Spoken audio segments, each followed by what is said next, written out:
Welcome on in and gather around, gang, to some more Age of Wonders 4 news. Paradox has just released a dev blog over on their forum discussing the Gargoyle update and how you can get access to the early access beta that is gone live as of yesterday, provided you have access or you've purchased Age of Wonders 4. So let's jump on in and take a look. This, like I said, has gone up. I am about a day late, so if you've already seen this from Fableheim or Winslet, thanks for stopping on by, and we'll read on through this together. The release of Thrones of Blood is slowly approaching, and as with every release, it's accompanied by a free update, because Triumph is fantastic. Starting now, the Gargoyle update is in open beta on Steam. Owners of the game on Steam can access the Gargoyle update by opting into the Gargoyle beta branch. See instructions below. Yeah, it's quite easy. You just basically go into... We'll see you later, but it's a couple drop downs and you're in. It's nice and simple. The Gargoyle update features the long-requested Dark Culture rework, introducing the ruling cults. There's also a variety of new item forge infusions and an extensive update to the onboarding experience. With our open betas, we set out for two things. One, a big benefit of our open betas is the incredible amount of stability feedback we receive. What you're receiving today is the version of the game we've just submitted for certification. While this open beta is running, we're simultaneously developing our Day 0 patch. Things might be a bit more hot code, but this allows us to implement the most pressing fixes into our release build, which is awesome. Basically lets them get all of that feedback in and up for that Day 0 patch before even it goes live, which is so very good. We've wanted to give the modding community a head start in updating their content to match the new update. So we've done some testing to verify initial compatibility, but there's a vast variety of mods and mod combinations out there. It's also great that they actually try to work with their mod community. There's other companies out there that we will leave unnamed that do tend to leave them kind of out in the cold completely. They set up the tools for modders, but outside of that, it's completely up to them.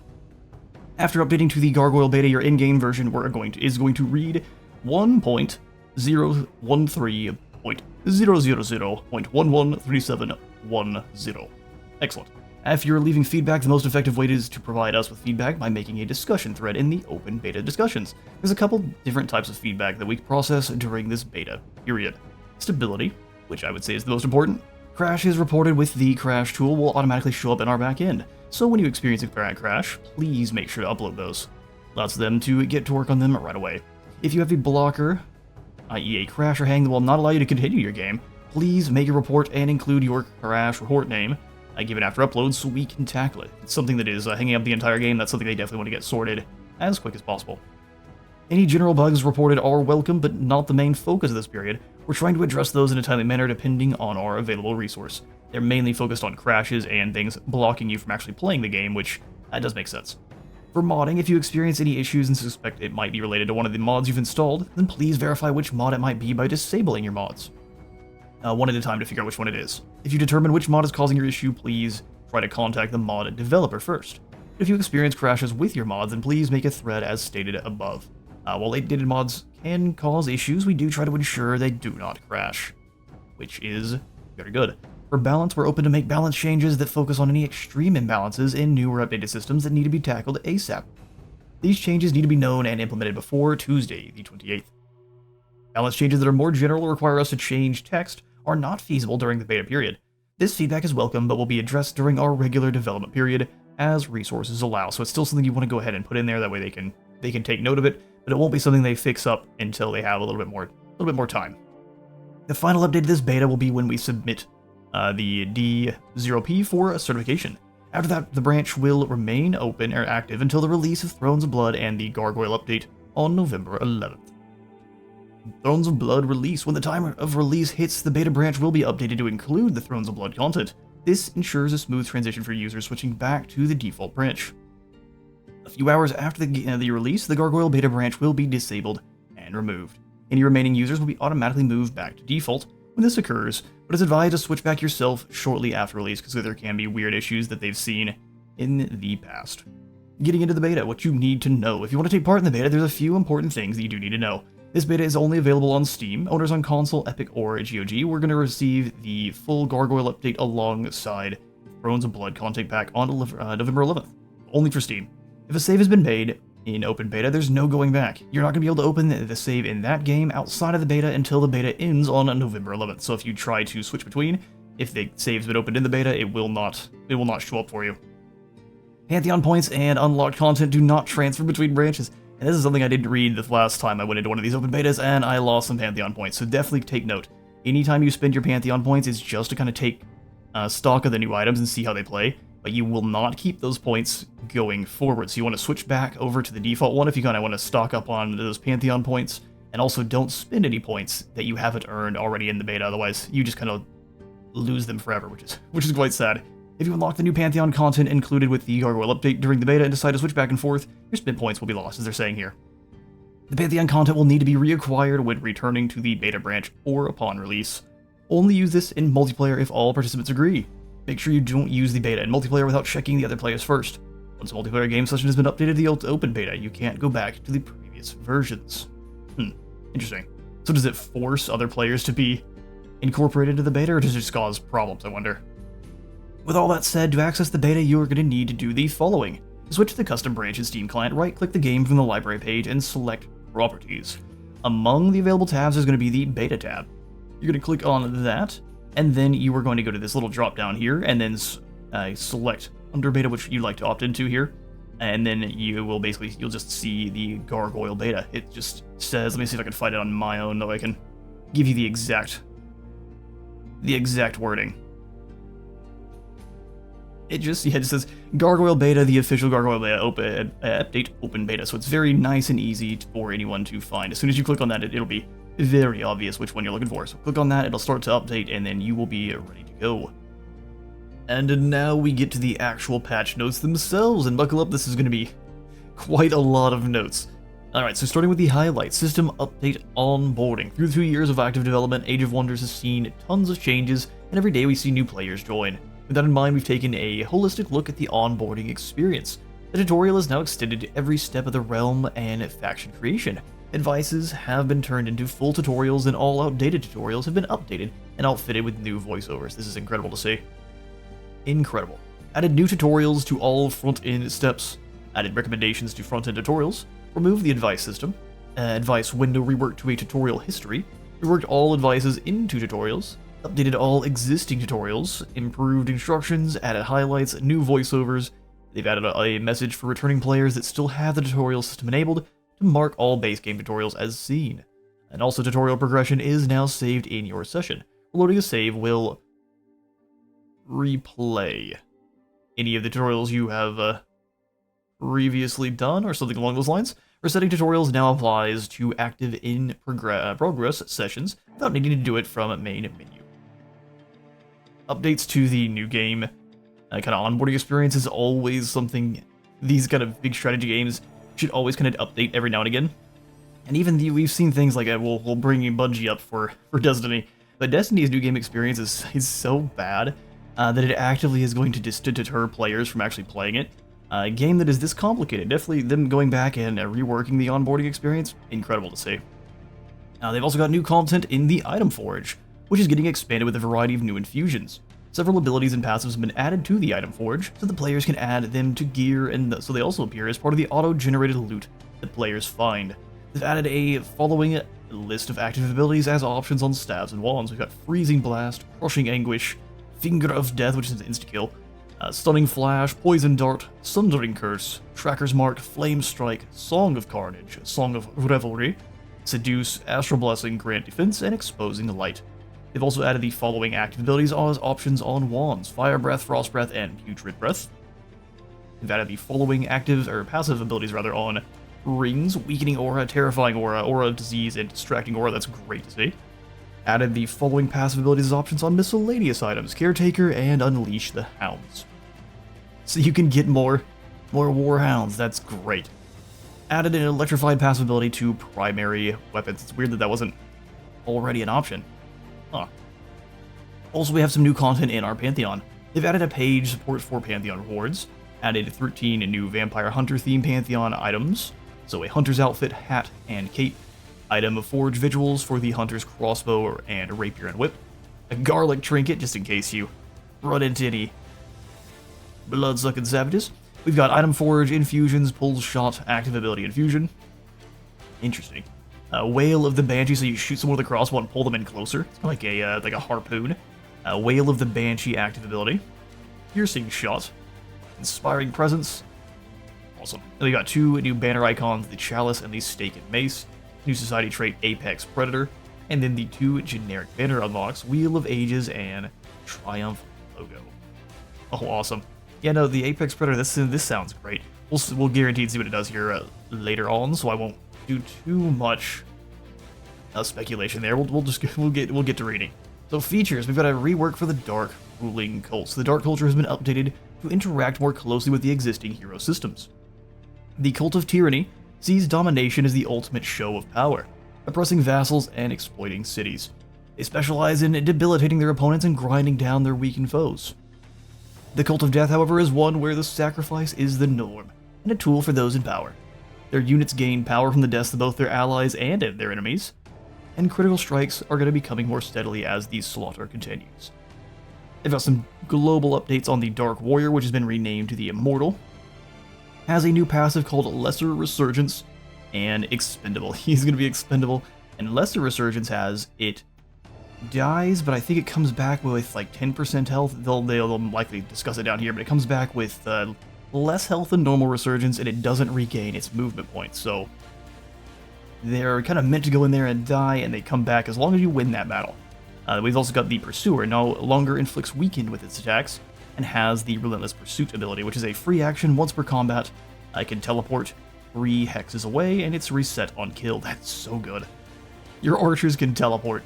And for the Cult of Tyranny here, we have affinities Shadow, so a double Shadow affinity, Break the Spirit to Rule.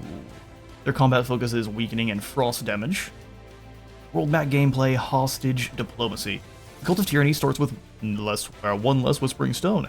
Free city heroes defeated in combat are always captured and put into the prison. And releasing a conquered city as your vassal, a random hero in their hero pool is immediately captured and put into the prison. Heroes in your prison are going to make the free city or a vassal they belong to count as though they had a Whispering Stone assigned, returning any you had previously assigned. Grant an additional 1 allegiance per turn for their free city towards your empire, and the more people you capture, the more that's going to be. Making peace with their free city becomes 50% cheaper for each hero in your prison. And you heard that right, with 2 of them, that becomes 100% cheaper. When executed, your cities are going to gain stability for 10 turns, so if you need a quick stability bump, you just take out one of your hostages, and everyone rejoices. For their city structures, they have the Collector, which is going to be replacing the Experimentation Chamber, which normally replaces the Vendor, so it grants you 20 gold, and you lose stability.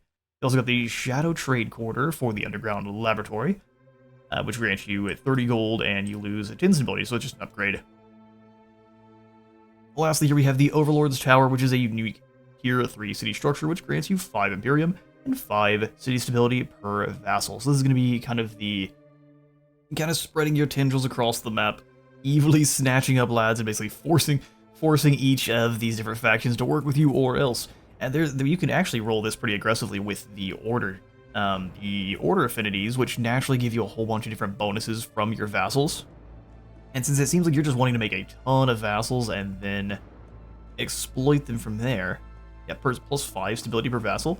That's not as much as it could be. Stability isn't like it's, well, we'll have to see how good that is on the on campaign. But stability is good, but it seems like it's more to kind of counter these hits from your Shadow Trade and the Experimentation Chamber. So we'll have to see how they play in reality. Research skills, we got Mark of the Tyrannic Cult. That's going to grant non-cultural units the Cult of Tyranny.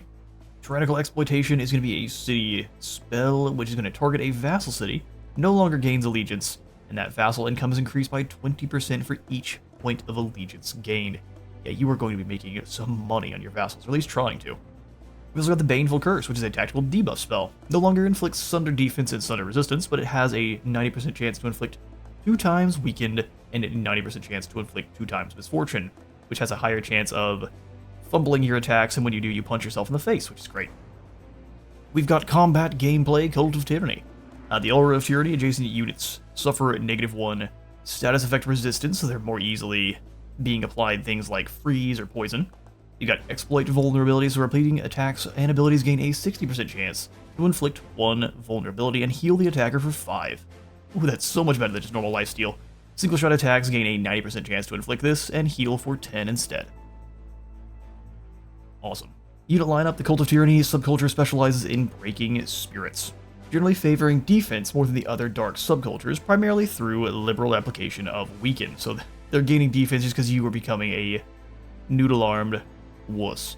Immortal is a tier 1 shocked, and the Pursuer is our tier 1 range. We still got the Warlock as the tier 2 battle mage, but it now has optional cavalry, which is insane, and has the updated Sundering Curse, which no longer applies weaken, but will increased stacks of Sunder resistance and defense. So loses weaken, but it's going to make enemies much more susceptible to follow-up attacks.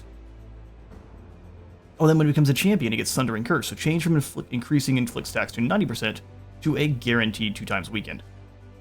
Oh, sorry, increasing stacks to getting a 90% chance to inflict weaken. So you get your weakened only when it becomes the champion version, when you get your unit more elite. Their Tyrant Guard is the tier 2 polearm, renamed from the Night Guard. Its melee attack is going to have a 60% chance of inflicting Immobilize for 1 turn, so it locks lads down. That's honestly terrifying.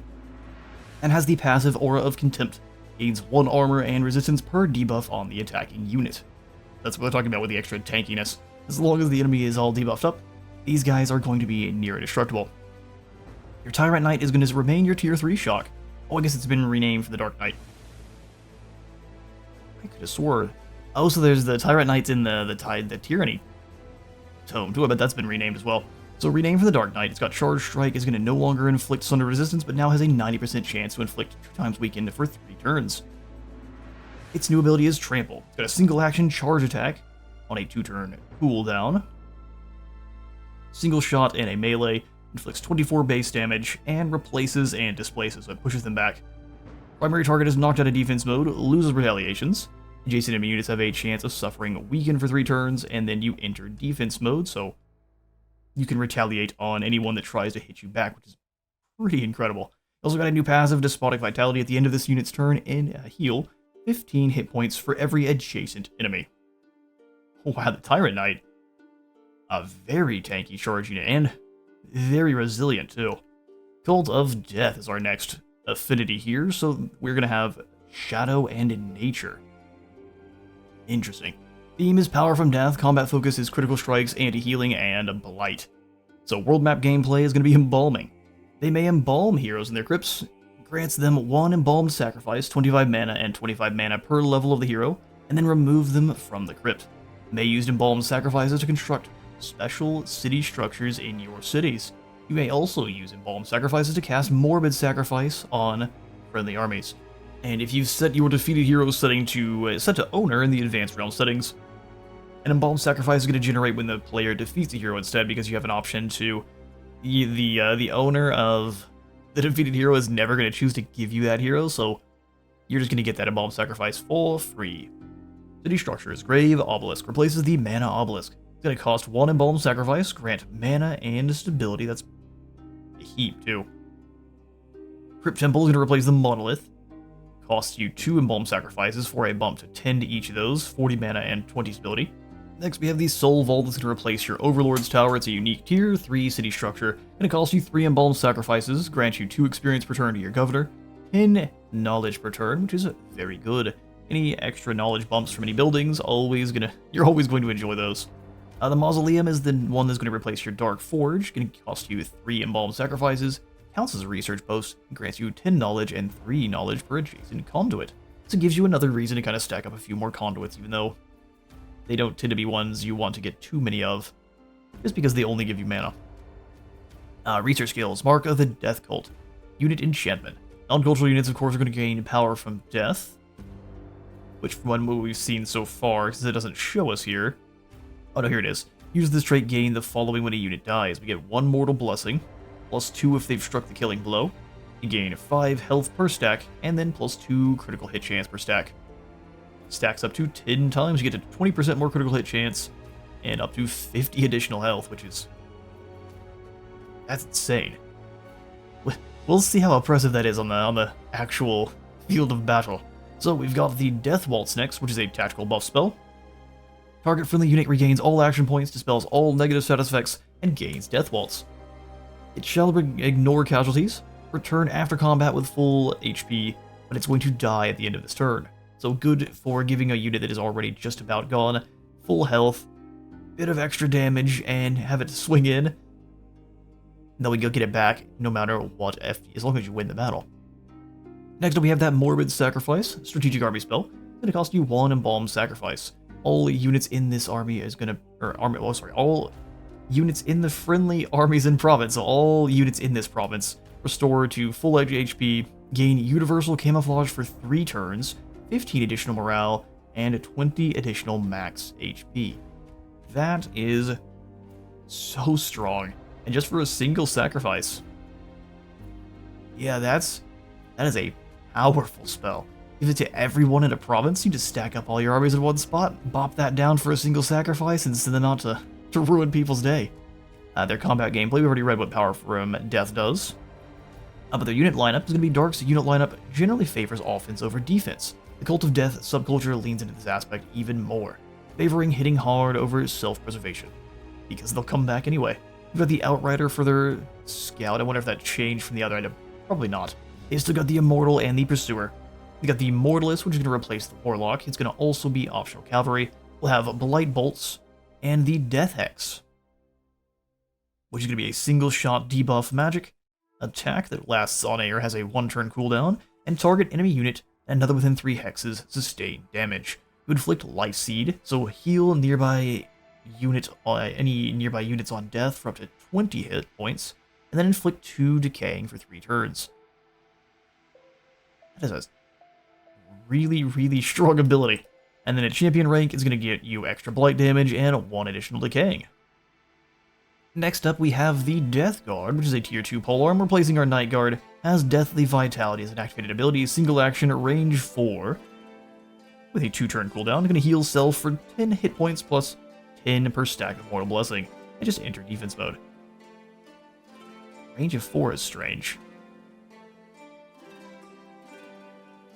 Interesting, so you select someone else and heal yourself per stack of their Mortal Blessing? We'll have to find out. This doesn't seem like it's written incorrectly, or I'm just being a big old fool and not understanding.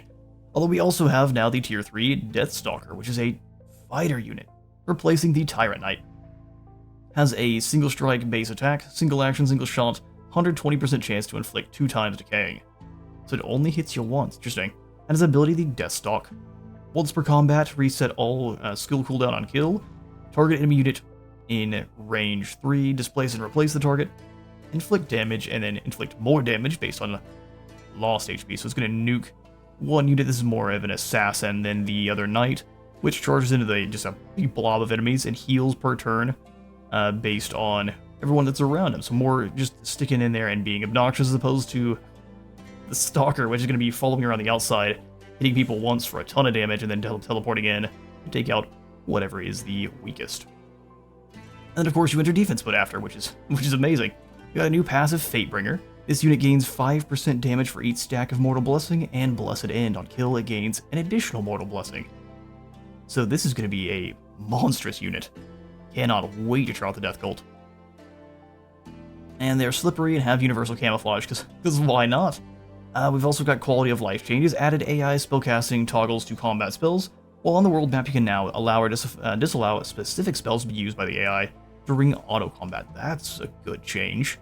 Updated the way combat enchantments are visualized during combat, so combat enchantments now show the number of turns until they trigger. They'll also now show the number of turns until they expire. If they're active this turn, they're shown as opaque. If they're not active this turn, they're shown as transparent. And if they will be active on the next turn, they have a red glow, letting you know something's about to happen. Added a trait description to the form Yule tip, of course, to make it easier to read without needing to mouse over each trait separately. Good. I'm glad the Yule tips have been fixed up. The upkeep and main type of a unit can now be seen in its tooltip. I thought it was a Yule tip when reviewing unit unblocks from tomes. That's good. Just being able to actually see the upkeep is incredible.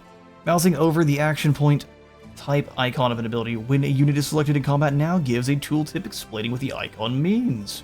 Indeed. Let's get on down into some of these other changes, and there's a lot here, so like I said, buckle up, grab you some snacks, we're gonna keep on going. But yeah, they've made the AI more persistent in attacking a city where the siege has been completed. Combat AI improvements for primal units. They've got a better understanding of using Primal Fury, better understanding of when to use Disengaging Shot, improved understanding of status effects that should be only applied when an enemy is in range, like take aim, focused aim, dagger of the right, true strike, etc. Because things like dagger of the right, you're going to die the next turn, so if they don't understand how to use that correctly, they're going to lose units left and right. The combat AI will now reduce threat around units that are paralyzed, and the paralyze effect is predicted to last more than 1 turn. Interesting.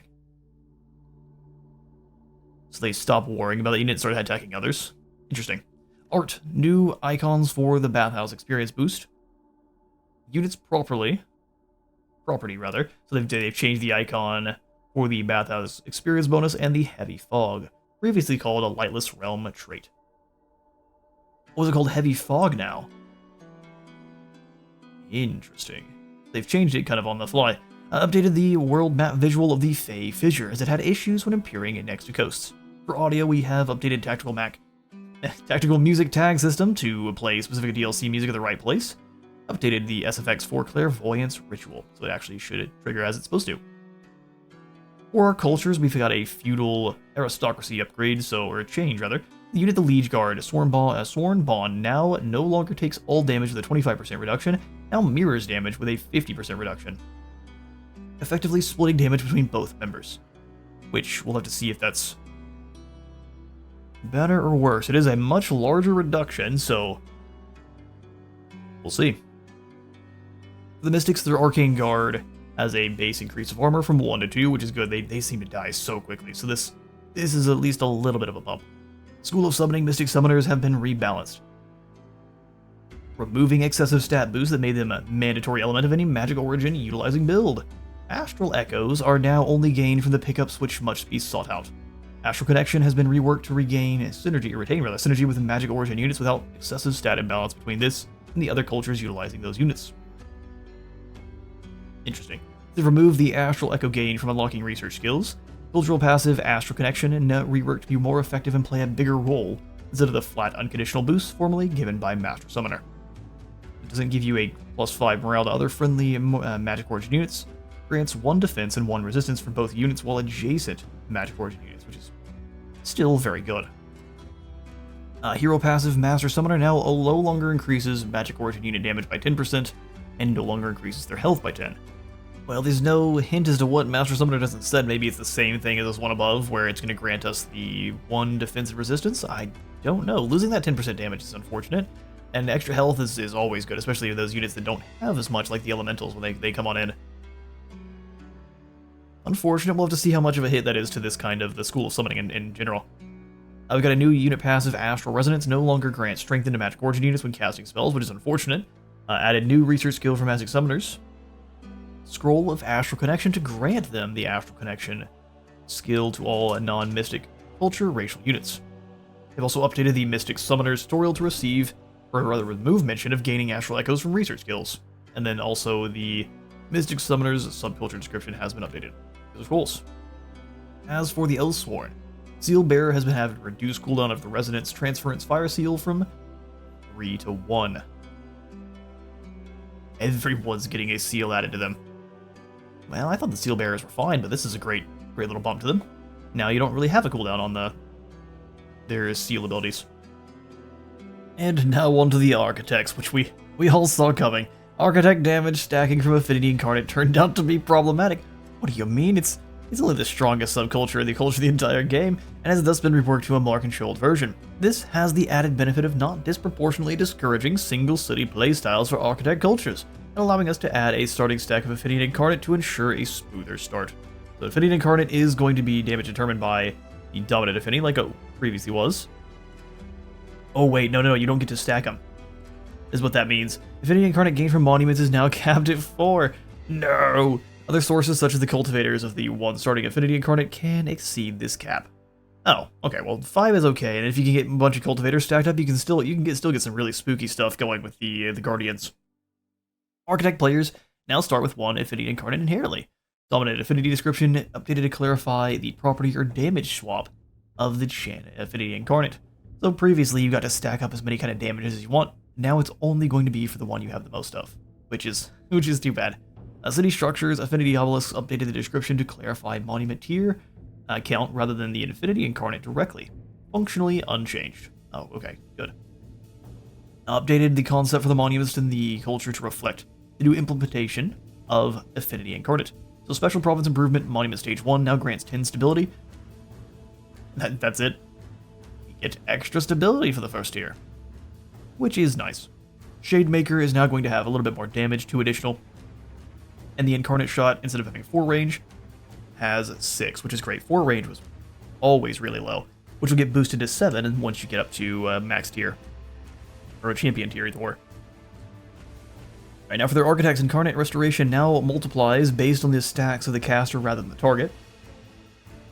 Additional healing per stack of Affinity Incarnate now increased from 10 to 20. This thing already could heal a goofy amount, but alright, fair enough. Reduce cooldown from 3 to 2.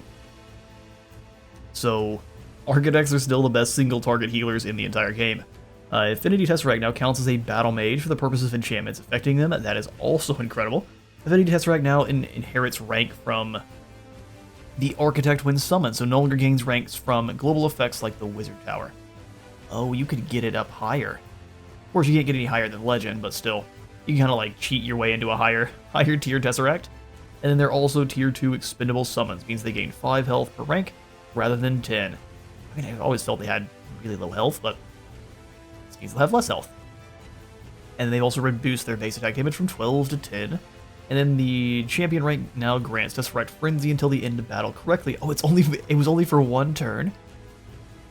I guess that would make sense. That's why they weren't quite as crazy as I thought they would be once they got the Frenzy active. Alright, moving on down to economy. City structures for the Wizard Tower prison cells are no longer needed to unlock the ability to execute heroes in your prison. How else do you need cells to execute people? With the free cities are going to no longer automatically declare peace when their allegiance passes the threshold. Making peace with the free city is now a separate action. So they can be your friend and not want peace? That makes no sense. Heroes for the Defenders, Warriors, Spellblades, Death Knights, and Battle Saints can now use melee and ranged skirmisher weapons. How awesome.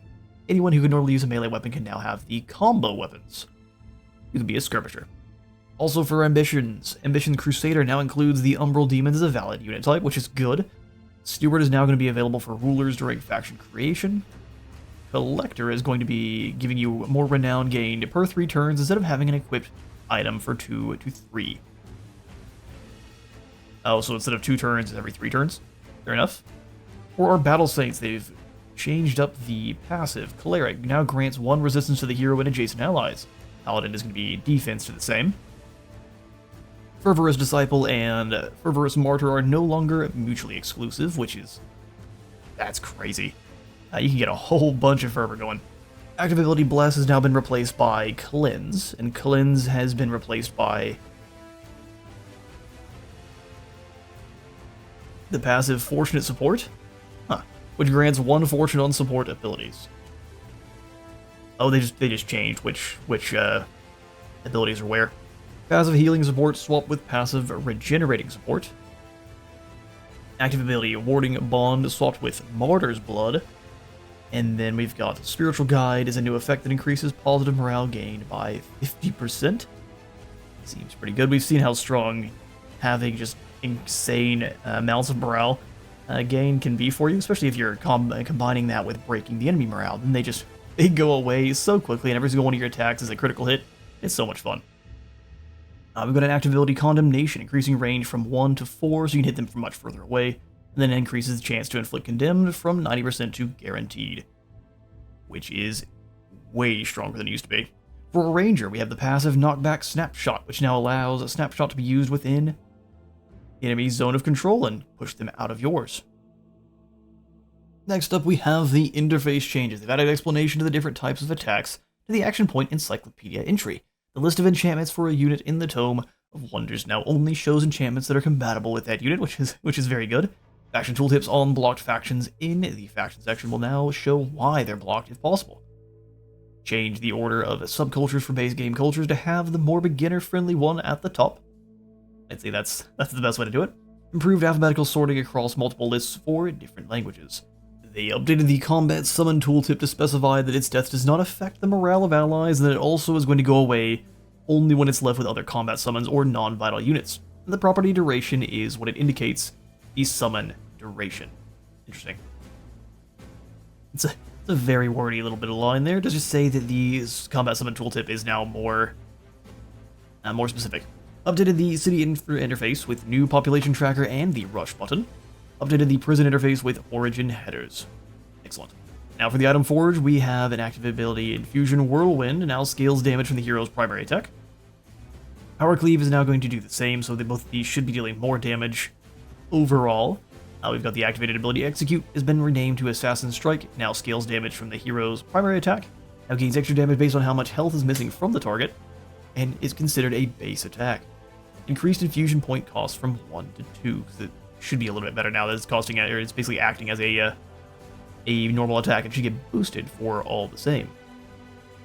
Passive Infusion Wind Shield increases infusion cost to point cost from 2 to 3, and for Wind Barrier is increased from 3 to 4, because these are so strong, they're going to cost you a little bit more if you want to add them to your items. Active ability Infusion, Umbral Demon, increased infusion point costs for staves from 3 to 4, and for wands from 4 to 5, so it's going to be a lot more expensive if you want to summon in those tier 4 demons on your map. I think it gives you a 3 to 4, it's a really strong summon.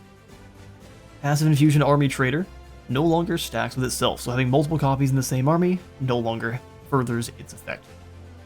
Shatterblades and Javelins now do slightly more damage to make up for the fact that they block mounts. Hunter and Vampire Spider mounts are going to have their web attacks boosted to match the Dread Spider mount. Shatterblades and Javelins are going to do a lot of damage now. Getting that going with an athletic unit, so you don't have to worry so much about not having a mount, is really strong. Now for multiplayer, we've blocked the Revert Bolt button in multiplayer sessions on turn 1. We fixed an issue where a session would hang in classic turns if manual combat was finished outside of the player turn. Fixed an OOS issue related to heroes losing a trait. Fixed one when heroes were removing the map by infestations. This one related to city building tutorial. Alright, moving on to modding. In the resource and content editors, you can now change the size of library resource selector, and it'll get preserved between tabs, including when you open a new resource pack. Move tabs by dragging, move close tabs with an X button, close tabs with a middle mouse button click, open resource packs in the File Explorer, open file location, and in the resource and content editors, splitter sizes get saved in the config files so they stay persistent. When closing and opening the editor, added type descriptions to all properties, magic effects, magic targeters, special operations, ability modifiers, and some other types. These can be seen by hovering a type and selecting in the type selector drop-down in the resource editor. Map definitions that support lakes now allow you to specify the size of the lake. The experience bonus property can now be disallowed from stacking. Always good to have updated tools for the modders, and I love to see when Paradox does this. Pantheon, you can now change the AI difficulty of rulers added through the presence traits. Misc Trait Rightless has been renamed to Heavy Fog, which is an interesting change, and I wonder what it did this. Story Realm, Enchanted Archipelago. Decimus will now be blocked from moving close to the player's island, therefore building on it, until the player has dismissed him or finished his quest. Anytime the AI comes up and steals your territory, it is always the worst, so I appreciate this. In the Eternal Court, they've ensured the correct events are going to be triggered when you take the Eternal Court city before getting the quest, which is good. In Grexelos, they've added various starting buffs to the Shedrai allies, moderately on normal and high on easy. Which is good because they tend to get at least Fangir. Just Fangir gets throat chopped by Mandor. And they've moved Mandor closer to Idgard. Oh wait, no, I'm thinking Idgard is the one that gets throat chopped. And Fangir closer to Yaka and Nimue, so the Shedrai can clash with the Covenant earlier. Fix that Turiel can no longer, or that he no longer releases extra starting cities as vassals. That's what he was doing, which led to him being harder to deal with.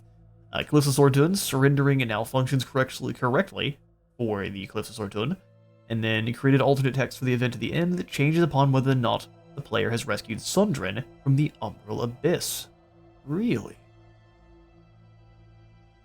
Definitely go rescue Sundrin. We've got some Tome changes next. Chaos, Tome of Pyromancy. It's got a special province improvement Ritual Pyre that now unlocks during the drafting, the drafting of the Inferno Puppy. Inferno Puppy is going to have 60% chance of inflicting burning. This will evolve into a full Inferno Hound when it gets max level. Tome of the Horde has a Warhound, which no longer inflicts Sundering defense instead, and can inflict bleeding. Tome of Revelry is going to have a siege project. Revels of Blood is going to no longer reduce defending morale by 10, instead it stacks 2 bleeding upon them. Interesting. I mean, 10 morale drop is really not anything, so the 2 stacks of bleeding, which also doesn't do that much damage, so we'll see how much of a change that actually ends up being. Unit enchantment Blood Fury weapons is now going to deal 2 physical damage to all base attacks, grant 2 additional physical damage rather. No longer grants 5 morale and 1 strengthen on kill, instead it inflicts 2 additional bleed on adjacent enemies to the target, so it's like a blood splatter. Huh. That's interesting. Tome of Devastation is going to change Flame Burst weapons, now reduced fire damage done to adjacent units from 20 to 15, which is kind of a small change, not too bad. New effect inflicts 2 burning to adjacent units on killing unit. Oh, so it's going to do more damage overall. Awesome. The Devastator Sphere, Detonate and Devastate, now inflicts burning and places on fire markers. That's good, because the Devastator Sphere just kind of feels very weak. The War Breed is going to have a change too, where its Charge Strike is going to inflict bleeding, and its Powered Cleave is going to have a chance of inflicting bleeding of 90%. Tome of Chaos Channeling is going to get Infernal Might, now doubles its bonus when applied to a Fiend unit. That is crazy. And then Tome of the Chaos Lord, the Baylor Chaos brand can no longer target Fiends, Heroes, or Siegecraft units, so it has to be something that you can actually actively turn into a demon, not something that already is one or is made of wood, which it does make sense. For Materium, the Tome of Discipline, the Empowered Strikes is going to no longer apply to units without a repeating melee attack. I didn't know it did. So you could just, if you were using the right unit, you could stun everyone. Huh. Broken. For Nature, we've got the Tome of Evolution. Unit enchantment Rapid Evolution now applies to all evolved units. That's very good to see. For Shadow, Tome of the Reaper, the World Map spell Summon Reaper is going to increase casting costs from 200 to 300, so it takes a little bit longer. And then the Fallen Angel is going to be the same, so it takes a little bit longer. Alright, moving on to specific unit changes. Polearm units have their base HP increased by 5. Skeletons are going to have Expendable, meaning they do not affect friendly units' morale on death. Good. Skeleton Polearm has been renamed to the Militia, and they're increasing his health from 50 to 55, combined with a Polearm buff that gives them up to 60 max HP, which is pretty good. The Razorback unit is going to have the passive Quillhide, now inflicts guaranteed bleeding against melee attackers, instead of a percentage chance, and then reduce stats to be more in line with ranged units of its tier, so it has less health, but will have less defenses, which is going to definitely make them die quite a bit faster, but they won't sit there and just last forever, causing bleeding all over your lines, which is good. The Floral Stinger is going to be affected by Hastened and Cosmic Overdrive now, which I guess it couldn't be before. The Wrangler Ogre now has the generic champion rank up for support units, and the Infernal Hound is going to have a higher chance of inflicting burning on its melee strike from 60% to 90%. Changes to the world map are next, so they've reworked how magic materials are spawned on the map, improving control over the total number per layer, making sure there's a more balanced amount of each material. Rework the way the magic material collections function. They now require a combination of any 3 unique materials in their set to complete. They've also reduced the number of custom blessed regions appearing with the Giants DLC is enabled during realm creation, so a little bit fewer of the kind of holy tree regions. Players within a team are now more consistently spawning closer to each other, which is good. Allows you to actually kind of coordinate with your team as opposed to hoping you run into each other at some point. And now we're on to our final section, the fixes. So crash fixes and hangs. They fixed a crash that could occur on resetting status effect timers. Fixed a rare crash that could occur when retaking a throne city. That's a huge problem. Fixed a crash that could occur when the vassal income circulation would process an invalid city. Fixed a hang that could occur when story events would force a battle. A crash that could occur when loading is saved with a realm trait that no longer exists. Fixed a crash that could occur when sorting a map with a presence trait and changing the amount of players afterwards. And then a hang that can occur in combat caused by the AI trying to use an ineffective ability. For our AI fixes, we fixed an issue where deserting units will do nothing. Now they are disbanded correctly. Oh, so they would desert and then just die? Would do nothing. Not sure what this exactly means. AI starting bonus would not adjust correctly when changing to custom. The AI would build city structure upgrades on sector improvements, which is not good. There's an issue where the AI was able to end on a province or outpost when They calculated a multi-stack attack. Fixed an issue where the PvE war coordination attacks were not notified when their targets were destroyed in unconventional means. Now, moving on to combat. They've fixed how reclaiming bolts is going to bypass precognition when it hits allies, allowing it to heal allies who are protected by precognition. Otherwise, it would attack, and I think it would actually use up precognition, which was no good. They've done the same with transmute, so it bypasses precognition, allows it to buff up allies who are protected by it. Fixed an issue that meant that transforming a dead unit into another unit like a zombie or an inferno hound would prevent that unit coming back with resurgence. Interesting. Monarch's Decree now correctly affects all units in battle. Fixed some summon abilities from being able to be cast on non-valid hexes, and fixed a bug that meant each separate bonus XP reward was given after combat would be rounded up separately, hugely inflating XP rewards from combat. Oh no, are we getting way too much? We'll see how much that affects us. For culture, we've fixed units recruited after combat not getting properties, such as for the Monarch. Fixed the non-architect heroes gaining incarnate abilities when recruited by an architect player.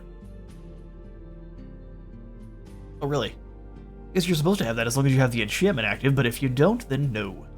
Empire Development, they fixed the death magic, sometimes giving combat points to the wrong player.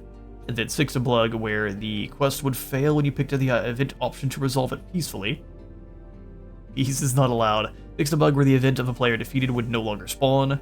The bug where event buttons for dragons and Eldritch Sovereigns wouldn't validate themselves before opening. Moving on to free cities, they fixed free cities receiving a positive relation even if the alignment of the player is neutral. Fixed free cities being infinitely affected by a siege that should have been lifted by defeating the player attacking the free city, really. So a permanent siege. Fixed innate master properties. Not sure what that means, but good to see. For the happenings, intrigue happenings, fixed the pro voice of the people happening, which would spawn without any follow-up quest spawning.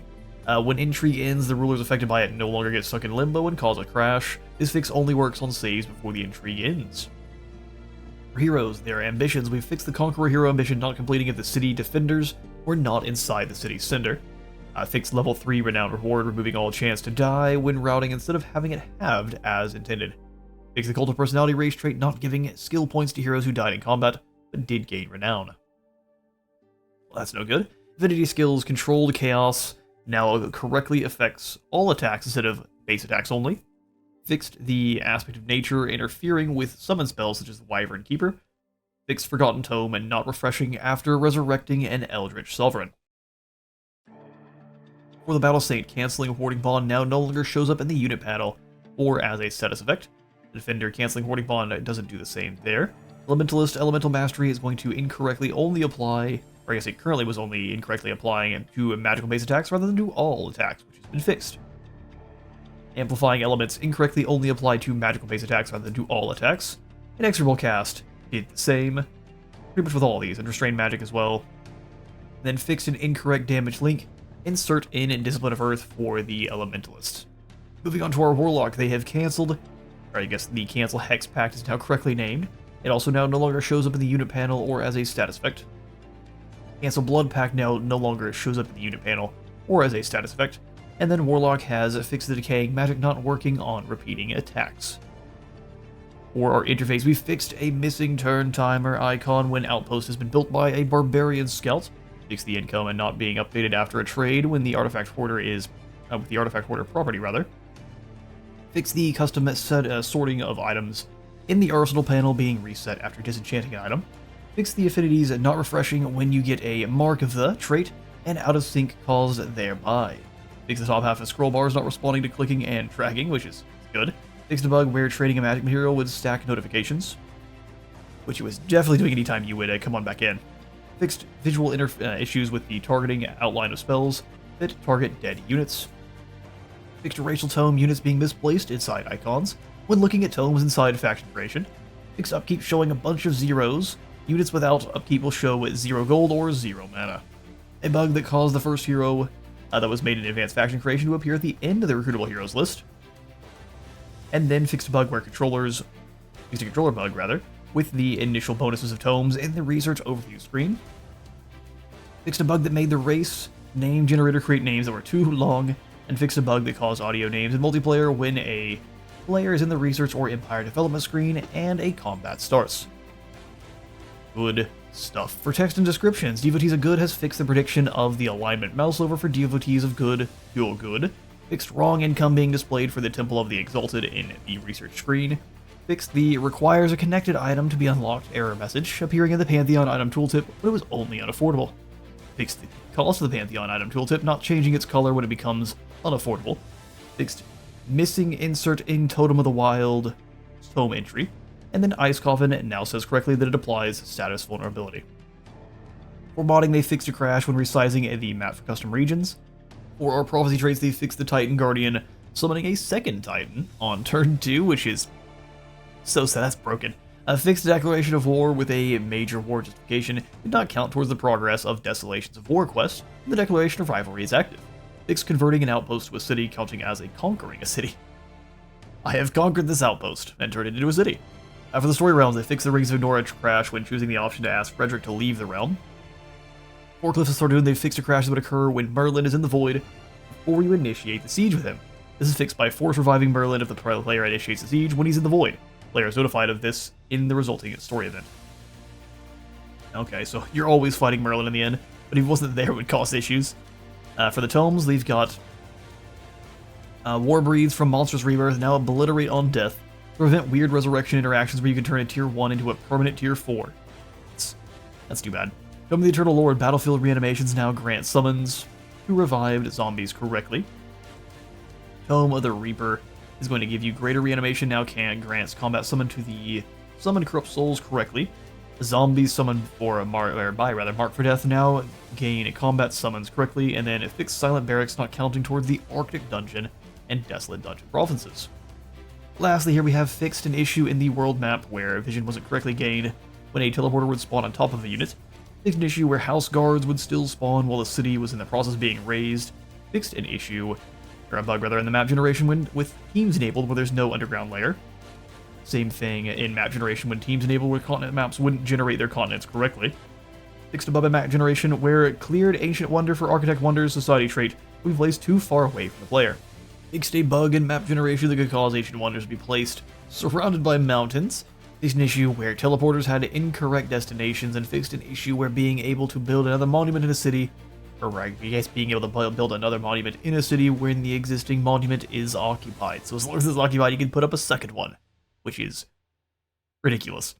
Alright, well that's your patch notes for the Gargoyle update. It is a hefty list here. Dive on into the Gargoyle update yourself if you have access to Age of Wonders, and let me know how things are playing. Are you enjoying the rework to the Dark Culture? I think that's the most exciting part here. I can't wait to jump in and start creating some Death Cult factions. But for now, that's all the time I've got for today. Thank you all so much for stopping on by today's Paradox developer deep dive here. If you enjoyed the video, please do remember to leave a like for the like god and a sub for the sub phone, and I'll see you all in the next one.